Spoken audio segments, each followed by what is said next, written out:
First off, I want to apologize for the stream yesterday. It was purely gameplay. I was actually talking behind the scenes, talking to myself, as it turns out, for about an hour or so. So, all that good commentary that I was bantering on about how I like the game, how I like the mechanics, how I liked certain features of it, that was lost in that last stream.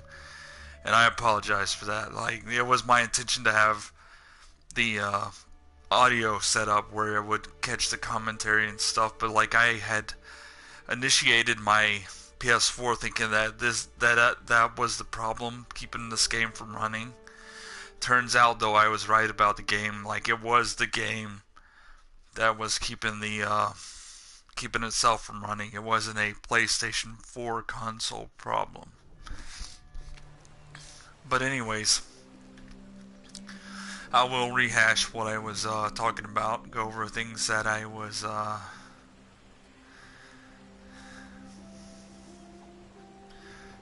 talking about that I liked about this game, and get some gameplay in here, man. I've got a cool setup for my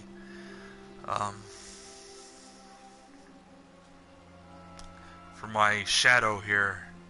Keep on wanting to call him a thief, but he's a shadow. Actually got a exotic pair of boots. I guess that's what you call the orange class, and the weapon there, the little knuckle dusters, as they were. I know they're not called knuckle dusters, but that's an old school term. Let's see, trying to figure out which way I should be headed, and go this way, I guess. But anyway, one of the things I really like about Path of Exile is the loot system. Like, when all this loot is dropping from the enemies, and you're killing them off, and things are just dropping non-stop, it's like easier to navigate, easier to figure out what you want to pick up, what you want to leave behind, as it actually shows the rarity, the color rarity and stuff, and the and all that good stuff, and it kind of simplifies things. And you know, to the lower right-handed corner of the screen, you can actually see the sockets, the attributes and stuff, and make a decision that way, and makes things easier. Like, it's much better than what Diablo 3 offers, and for that reason I like it, man.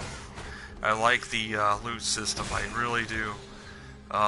You will spend a lot of time in the menus. You'll spend a lot of time, like, sort of fine-tuning your gear and stuff, because you can't pick up everything. You cannot pick up it all. You cannot carry a lot of stuff, because the inventory is the way it is. It's not like a list, which would have been preferable in this kind of thing, instead of, you know, but I understand how they did it and why they did it.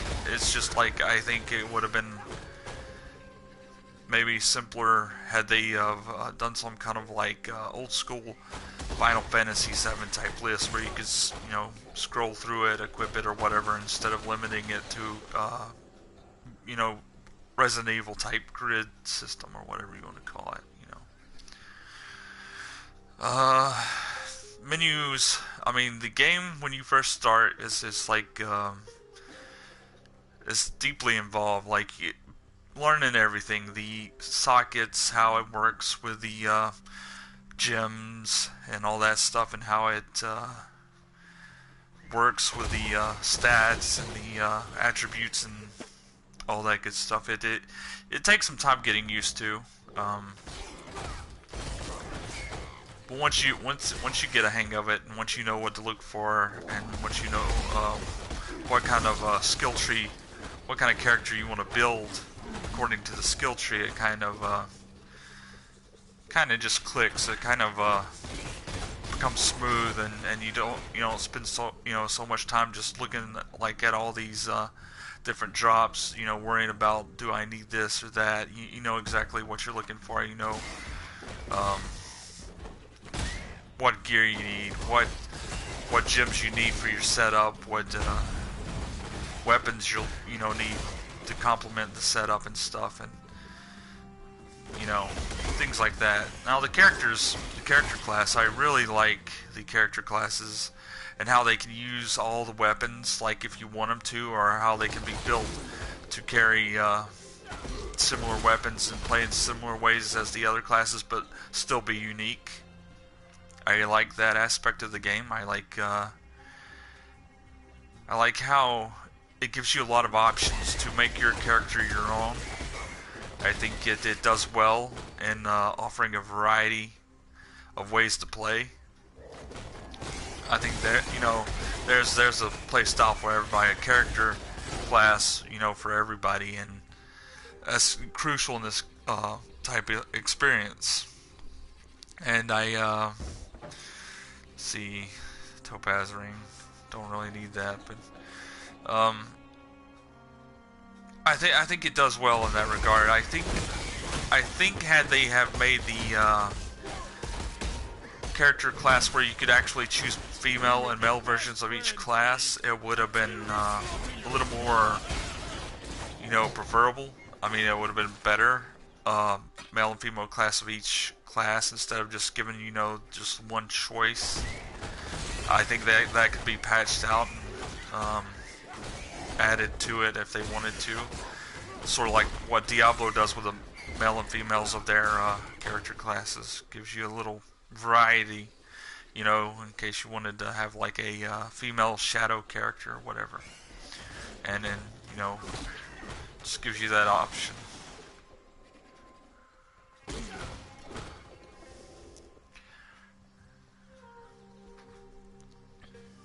Oh, and the map on this thing, man, is brilliant. Like, you just press down on the D-pad and you can actually see where you need to go, where you need to be. Like the way the map's set up, I mean, it's just a lot of user-friendly features in this game, as it were, and it's something.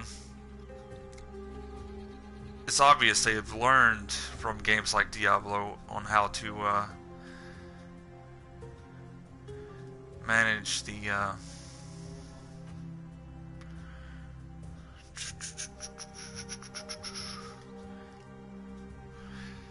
manage the aspects of gameplay and stuff, all the features and everything.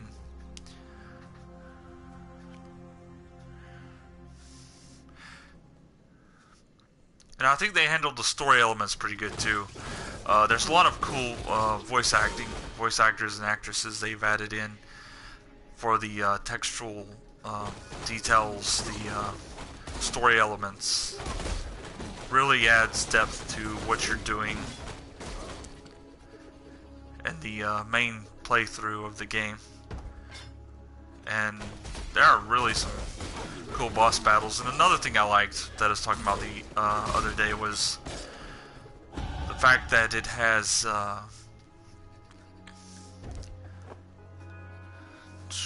off a train of thought there.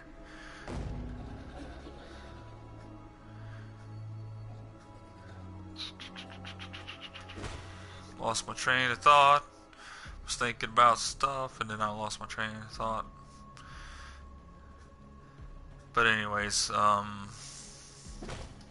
yeah, what I was gonna say, the enemy variety, it seems to be more complex, more varied than Diablo 3 ever was. Like, you've got so many different creatures and NPCs and stuff, and it really brings the world to life. And the world itself, and its its layered nature, like you see the blood monkeys running down the trees and stuff, and all that cool details just adds to the living feeling of the world. It sort of brings it to life, brings the world it is changing and darkens the ways around me. My arms burn from the weight of my young children. brings it all to life quite well. And there's only one place I was talking about yesterday how these portals, they act sort of like the the rifts, I guess you would say. They're sort of like the rifts of Diablo 3. Sort of like their equivalent of that. Cat's Paw. It's a new one. And the variety of the items, the physical appearance and the variety of the items is so vast. This is like one of the best loot ARPGs I've played in that regard. Like it's definitely got its variety, and you don't have to necessarily pay for cosmetics to look cool. I mean, your character, you can look pretty cool just by swapping up the standard gear that you get, the different things. And I like that they kept the monetization to cosmetic only. Now, some might disagree with that, and some might. You have a powerful aura. Now go, my best of friends.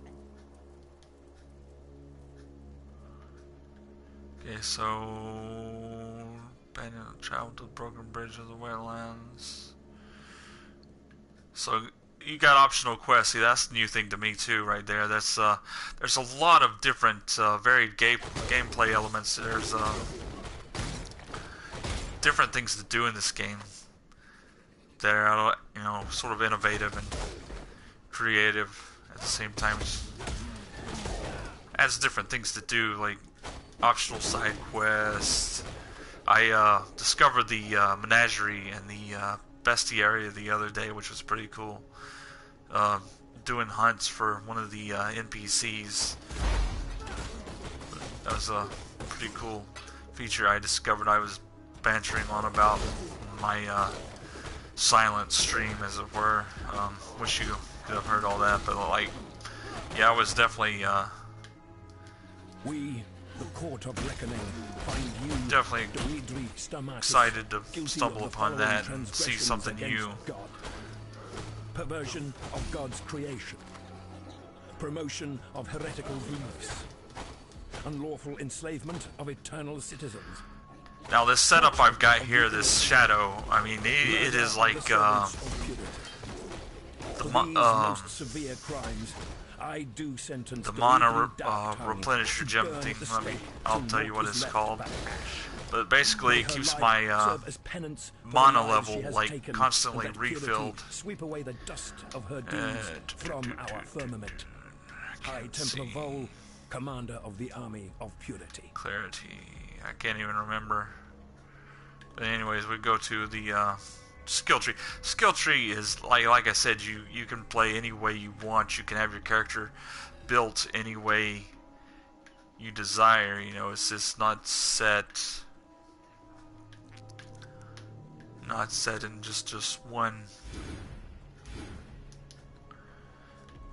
way, one particular way you've got to play. It's like, and I think to that extent, that's one thing that makes it stand out away from Diablo 3. I think it kind of stands out in that regard. I think the skill tree definitely makes the characters more than just like, you know, like in Diablo it would be more than just a Templar or a witch or a Crusader or whatever, Necromancer. It's like so much deeper when it comes to what your character is actually capable of. Like in the Diablo 3, the characters were limited to weapon types, what they could carry, you know, what type of weapon they could have. That's not limited here. You can wield whatever you want to. You can create your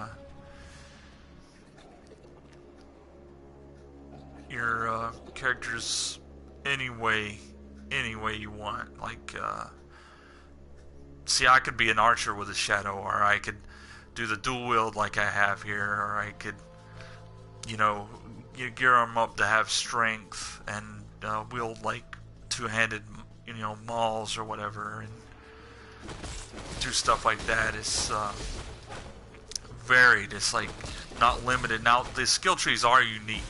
That's a given. They're unique to an extent in what they offer, the upgrades they offer, and some of them, you know, they're more adhere to the type of character it is. Like the shadow character is supposed to be like really quick, you know, get in and out kind of character, and it's supposed to be nimble, you know, sort of like an assassin type character, and it's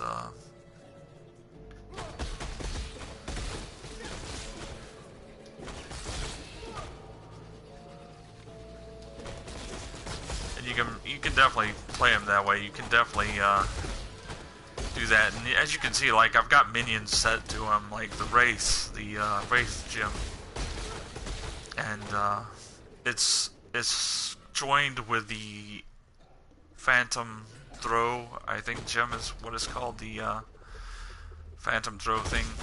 So when I throw that out, like it actually creates the race, and the race go about and do their thing. They help me kill things, and it makes things easier. And that's another thing, the gem system, man. You can join like up to 3 gems. You can have like a main attack gem, you know, like melee, projectile, whatever. And then you can have like 2 supports on the same weapon or piece of gear, and it will like boost that the effect of the main attack or spell. And it's really, really cool that way. It's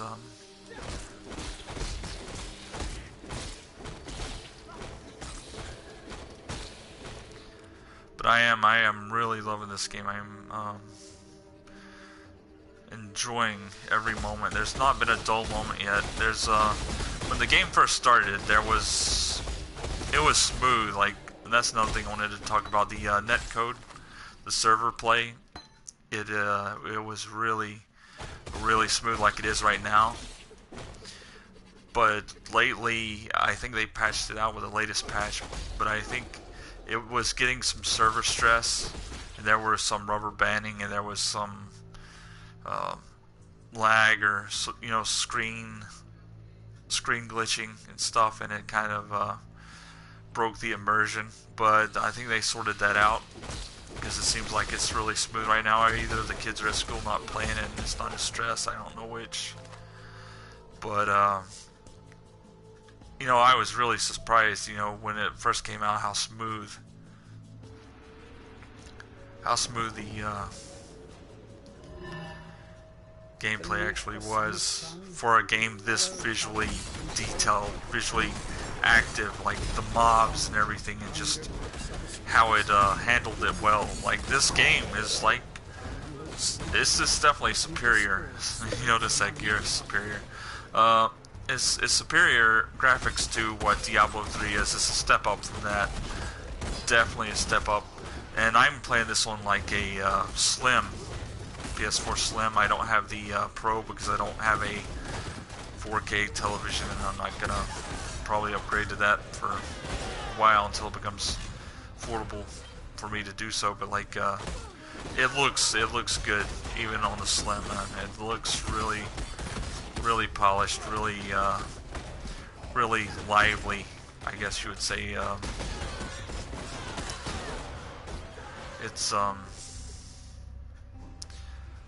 It's graphically rather beautiful, you know. It's really impressive to me. Like if you were to go back and play Diablo 3 after you played this, you would see how much of a difference there is in the visual design.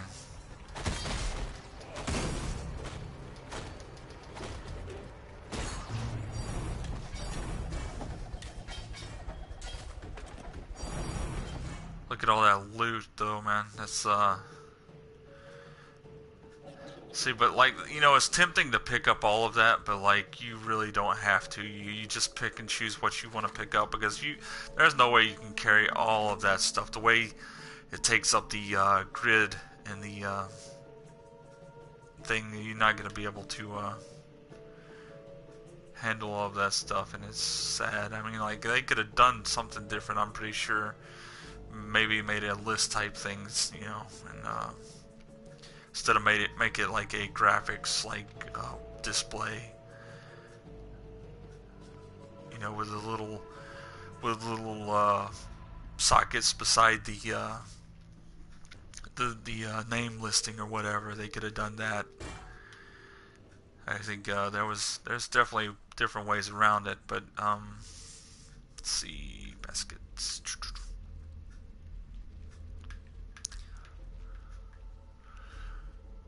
I've been skipping a lot of yellow stuff, and some of the yellow stuff is okay, but like what you really want in the end game is gonna be the exotic gear that drops. It's all right. I keep on saying exotic, but actually I don't know what the rarities are called in this game.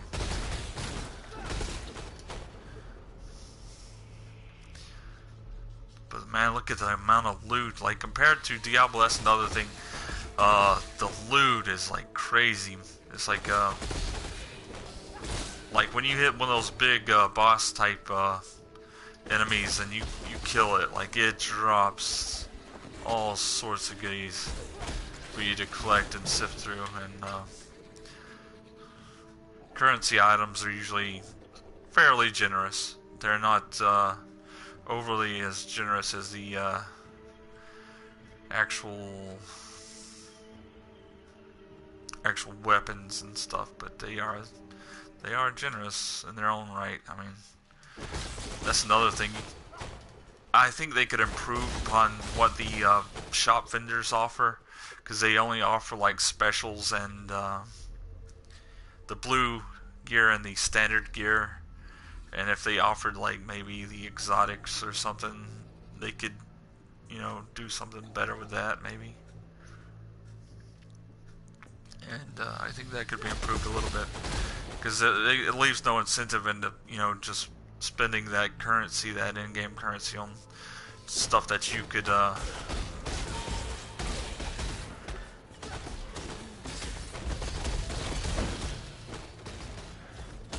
just get by playing through the levels and stages and stuff. You can get that without paying up for the currency, and I think they need to actually offer an incentive for that, make it more worth it. Abandon's ambition grows, and so too does the path that walks. There are so many things to it, like that prophecy thing you just saw with the silver coins that you can get. Like, I'm not fully sure of how that thing works, but like, it is, you know, not just another example of different things that you can do in this game. It just opens up the world so much more. It's like, let's see, Weaver's Nest. I think that's actually where I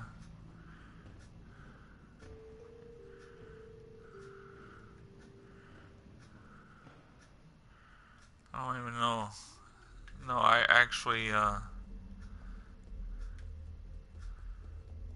just went there because that thing just I needed to pay attention to that, man.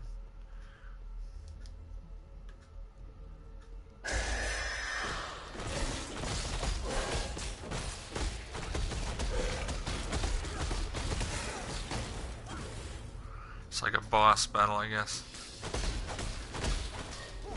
Supposed to be hunting the white beastie thing, the green. I've never seen one of those. Sweet. Let's see what I picked up that I shouldn't have.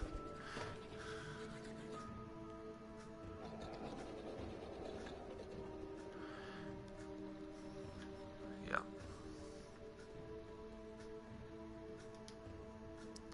Let's see what that was. That actually looks. What is that?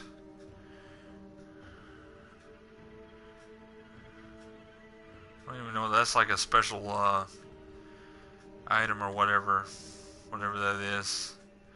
See.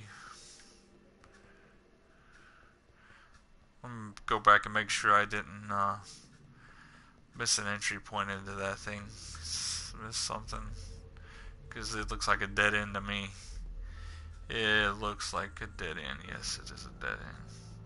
Just for killing the Weaver, I guess. So we gotta figure out where else we need to go. And these maps are huge. Huge maps, man. I don't even know where I'm going, man. But like you can pretty much navigate the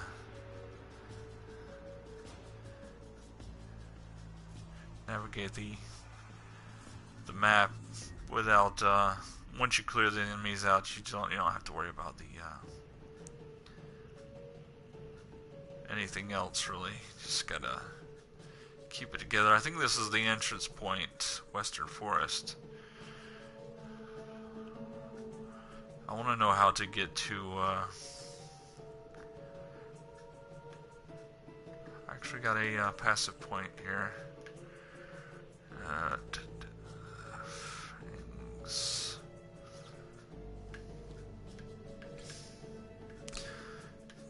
I was building it towards chaos, but the chaos gem, tag gem or whatever that I had was not really all that great, and I don't like traps, so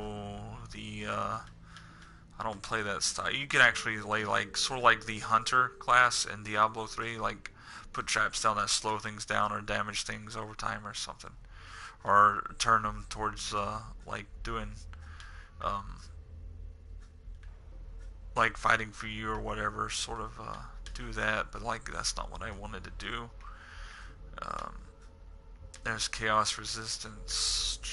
You definitely got to plot and plan a little bit. You got to stop and sort of like figure things out. Evasion.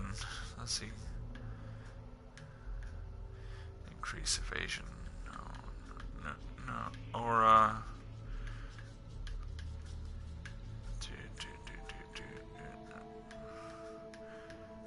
trying to figure out where I want to go with this thing. Let's see.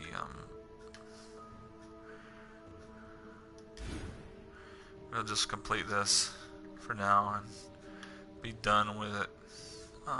Let's see. Where was I going? Gone.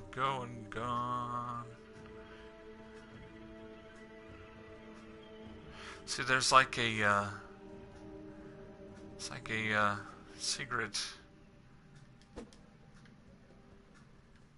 area over there somehow. I don't know how you get to it. Like,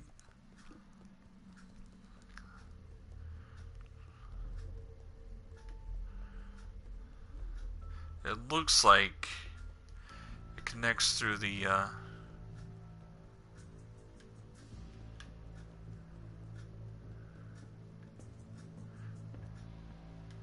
somehow it connects through this room here, but like there's no way through. Anyways, I'm getting lost in all that. So there's like a whole area of map that I have not visited, but like up into the to the north there, and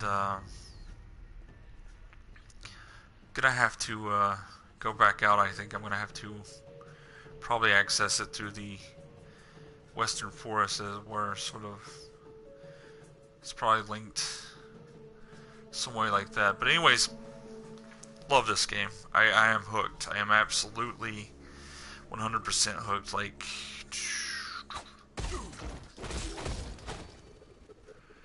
and it is actually it's treating this map like I haven't been out here, so maybe I haven't. Like, I don't understand how that's possible.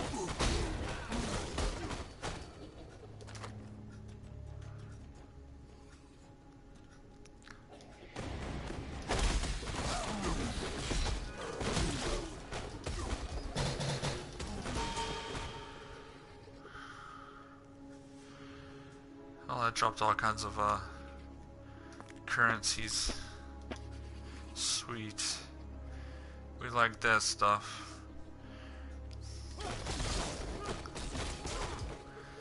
But yeah, I could get lost in this game for hours at a time. And that brings me to another point. This game does tax the CPU on quite a bit. Like, it is, there'll get a point like when your system will start, it'll kick on the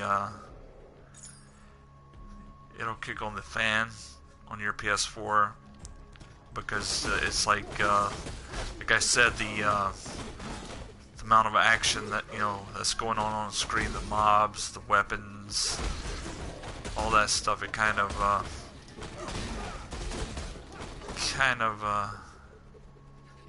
puts stress on the console's hardware, you know. It's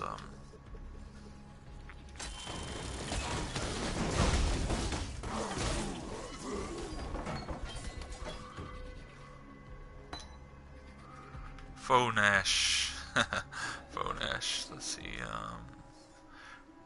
Healthy, fiery. I keep on hearing my things growling there. The race, and it makes me think there's a. So there's a two-handed thing. I don't really need that. That's not for my build. Polished iron ring. What does a polished iron ring do? Nah, it's not worth it.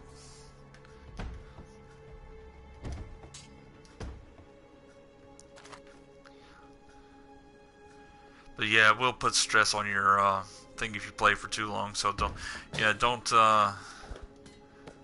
get so hooked that you can't stop and mess up your PS4.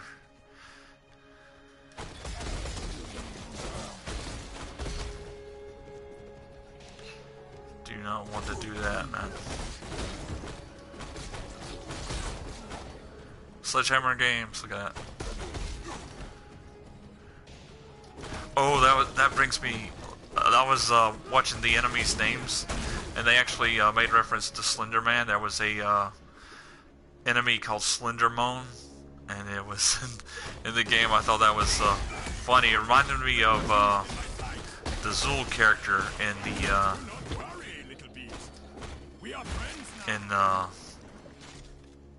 Diablo 3. There was actually a Zool. They poke and, you know, make fun of different game characters and stuff and lore and different things, and it's just, you know, one of those cool little details that you notice from time to time when you're facing the bigger enemies and stuff. Really cool details, you know. This game is all about the detail, man. You gotta think. There's a lot of ideas and stuff implemented in this game, and it takes a great attention to detail to be able to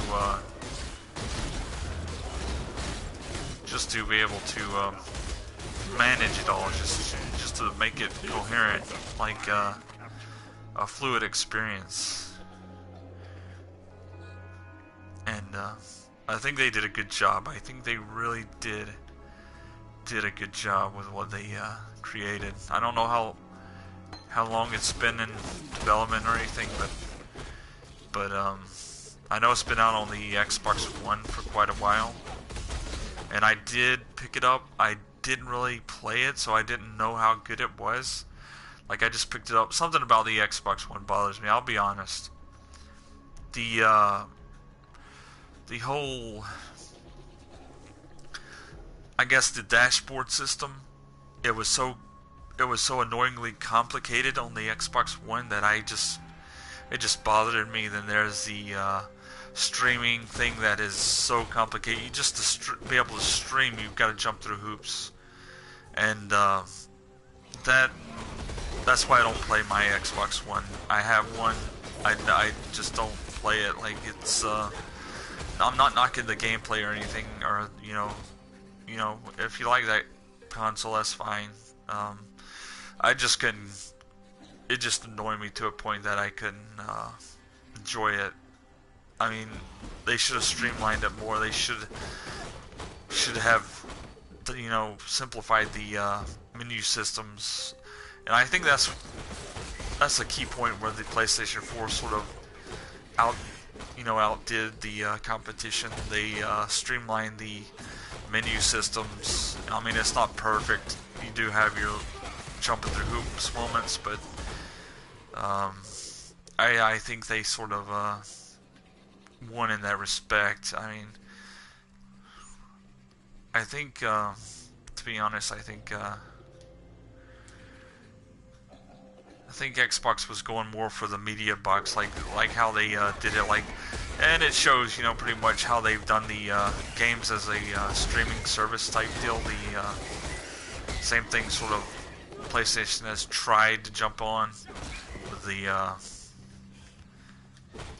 Game Pass thing, whatever you want to call it, PS4 View or whatever friggin' thing it's called on PS4. It's just I get the idea. It's cheaper. You know, you get to play more games than you would if you had to spend like retail buying each game. I understand it, and you know, I like the incentives on the Xbox from what I've heard, where you can actually buy the games at a discount if you end up liking them, and that's cool. I think that's a good thing. You know, Microsoft has done. And you know, give them credit where credit's due. I just would rather, you know, own games instead of like paying a service to, you know, play them and not be able to access them later on or whatever. And I don't know. I just think, and I think the current library they have for those services, they're like older games. They're not really the recent titles in most cases. I think they may have one or two like more recent things, but it's mostly old titles. I mean, if you're a trophy hunter, I mean that's like a paradise. I imagine that's like that's worth it in itself. I can imagine that much. It's but I don't know. Outside of that, I think they could do better. I think that could use, you know, some improvement or whatever. But trying to figure out where I'm going. Let's see.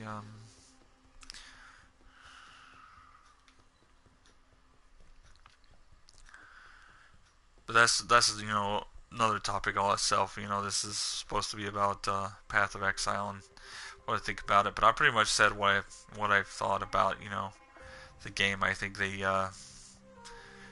grinding gear games did, you know, they got a, you know, good game on their hands, and people are obviously spending on the thing to support them, and you know, I think that's all right. I mean, when you're offering something this good for free, and you know, only asking, you know, for cosmetics for support, I think that's all right. I think that's a fair deal. I think they deserve the, you know, support here and there. And if you want to do that, that is all right by me, man.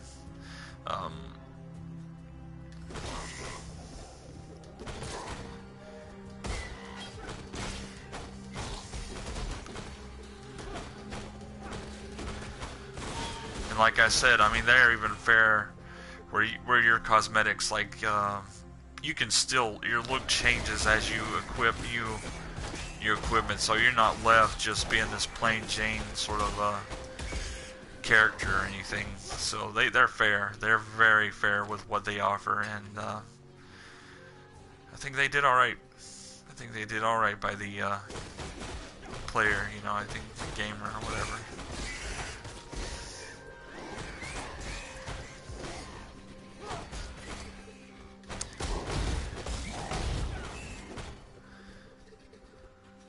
I think they did an alright job.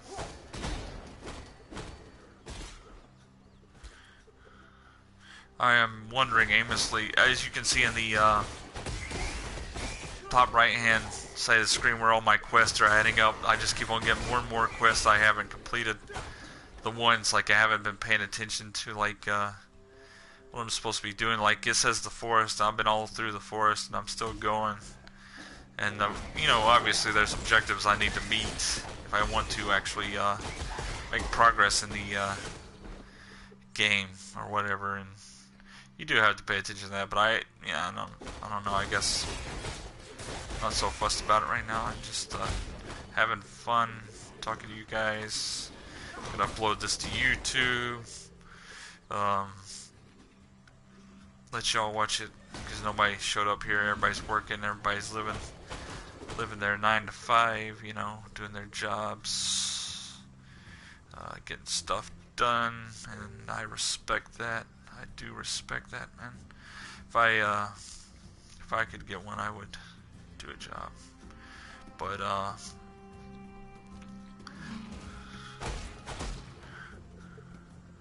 sometimes you're kind of left out of that type of thing, and it's unfortunate. Not everybody is work material, you know. Some people aren't. Some people get left behind, you know. Some people can't find a job. Some people nobody will hire, you know. Like I tried. I actually applied at a stupid rat-infested warehouse and wouldn't even hire me, man. At a rat-infested warehouse, that tells you something there, man. But anyways,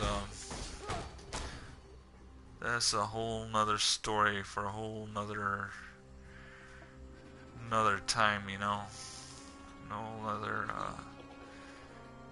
world of stuff.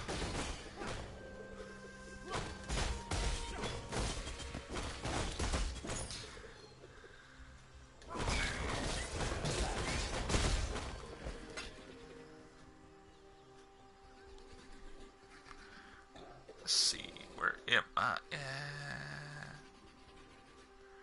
That's just gonna go that way.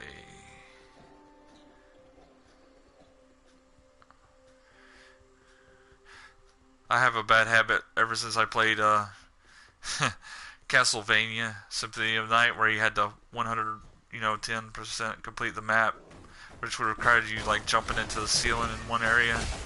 I sort of want to complete the map by making all the little shaded blue areas disappear and stuff. Yeah, it's a bad habit.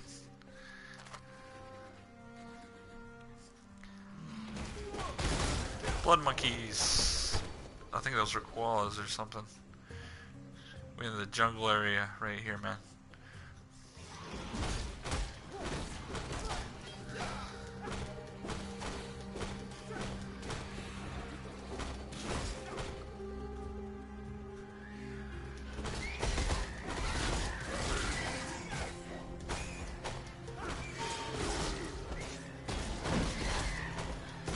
Oh, and another thing I wanted to mention that I didn't get to actually discuss with you the other day while I was talking to myself through the mic. The flask system, the life refill system, that's another detailed thing that they added in, another feature that sort of like one-ups the Diablo competition. The way the flask are, where they have their own perks and stats and stuff. When you use them, like it gives you immunity sometimes or some stuff like that. It's sort of like,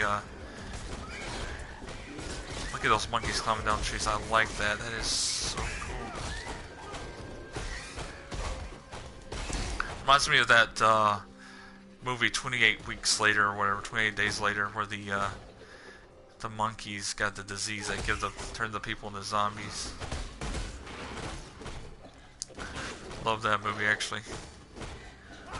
I actually like that movie.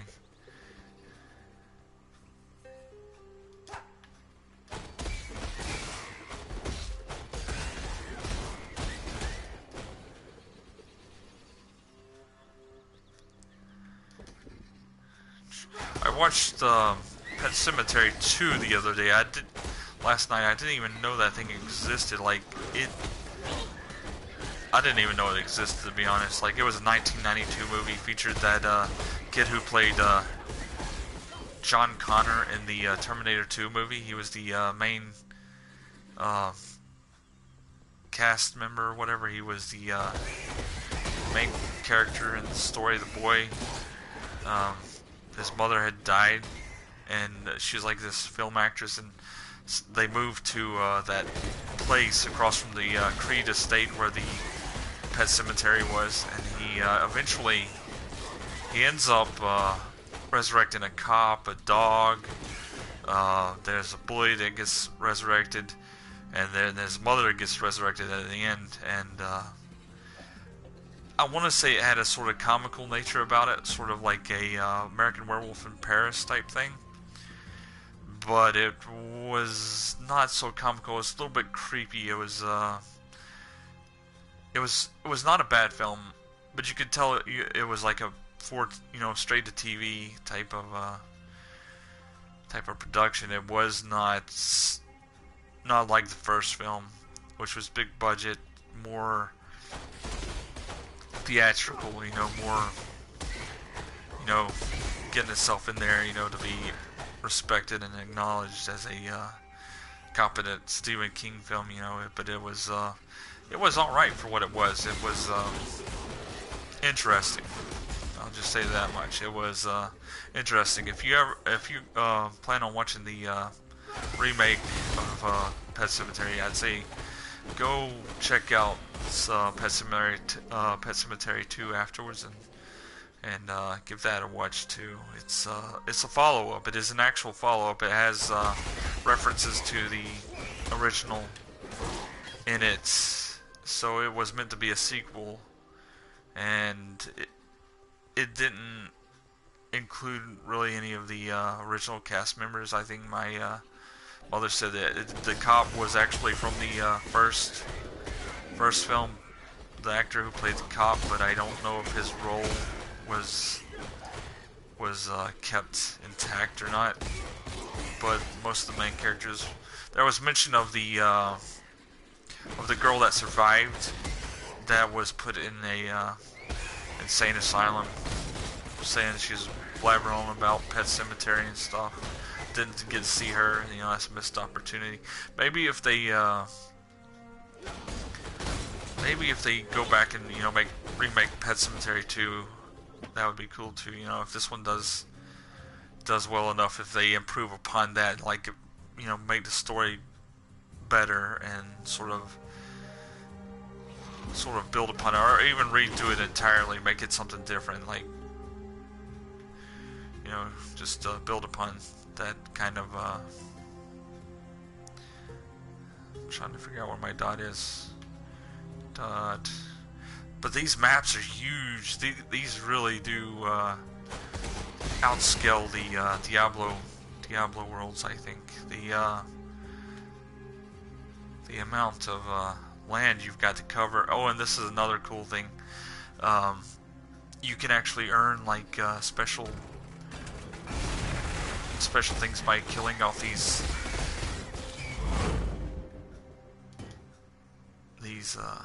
things that you break from the ice or whatever. Pretty cool stuff. Lots of thought went into this game, and you can tell a lot of thought went into this game, and it's better for it. It's really, really a good game to pick up if you want something free to play. I think this is the top game, in my opinion, right now on the PS4. I don't know about the Xbox One, if they're anything better, but this is definitely a game to pick up. Like, I would say go for it, man. And if you need any advice, there's tutorials out there. There's people who do guides, who can get you into the deeper elements of the game, the builds and stuff, and the in-game content. They can direct you in that direction. There's a lot of that on YouTube I've seen. And let's see. I think I've about covered this whole entire map here. Forest encampment. I'm back at the forest encampment. That was so massive, though. Like, go back to the forest encampment just to give it a break in the stream. I think I've babbled on for quite a bit. It's about an hour about what I did yesterday, and don't know if anybody really watched through the whole thing, but maybe you get something out of it. Maybe you'll enjoy the talk, and I guess I have seen warriors unclean. maybe you'll get something out of it, though. Let's be. Let's see, faster attack support, cast speed, melee physical damage support, trap and mine damage, elemental focus, supports damage to elements. I don't want elements. I'm probably casting. Go to the Thieves make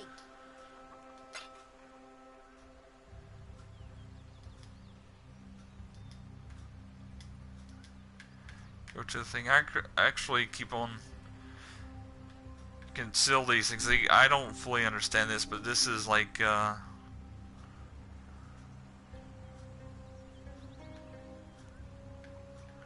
that's the prophecy portion of gold the. without, gold within.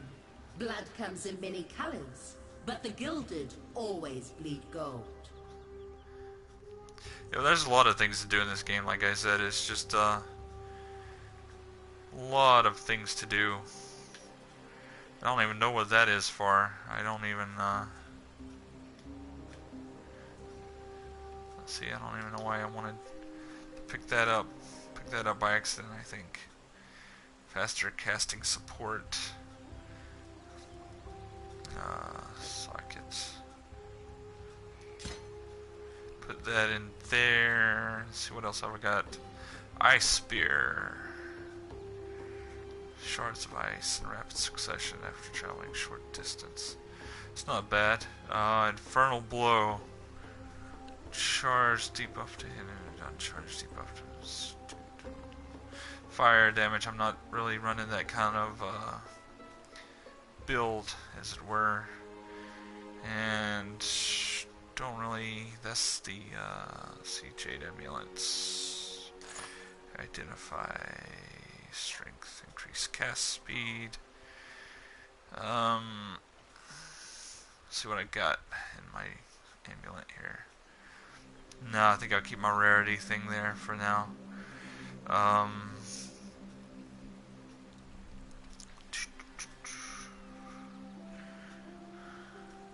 Amber amulet, don't need that, that's just basic.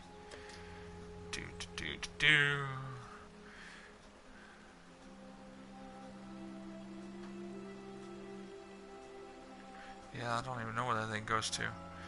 But anyways, I'm gonna stash this stuff, and then I'm going to call it quits, I think. Stash, stash, stash, stash, stash. Keep that on hand. I think I'll probably need that. Oh, these are one of the corrupted gems I got the other day from going into some sort of tomb instance. You'd go into a sarcophagus, had a beating heart above it. You beat the big guy in there and gave you enhanced their enhanced versions of the main gem that you would normally regularly buy or whatever. It's really cool. Really cool, really cool. And yeah, I think I'm going to end it there. You know, thank you in advance for those who stop by YouTube and watch this in its entirety. If you can make it through it, you maybe get something out of it. Definitely give the game a try. Download it. I think you'll like it if you give it a chance. If you don't get too overwhelmed by the initial grind, it opens up more you play. It gets better and better, and there is an end game to it. It's got a main story, but then it's also got the end game content, and definitely give it a go. It gets the Inferno's, you know, seal of brand, I should say, brand of approval. You know, like a fiery brand. But yeah, definitely give it a go. Love it. Thanks, you know, for Grinding Gear Games for bringing it to the PS4. I probably wouldn't have played it otherwise. Probably wouldn't have got hooked like I did, and I'm really thankful for that. And gives me something to do, like something to go to.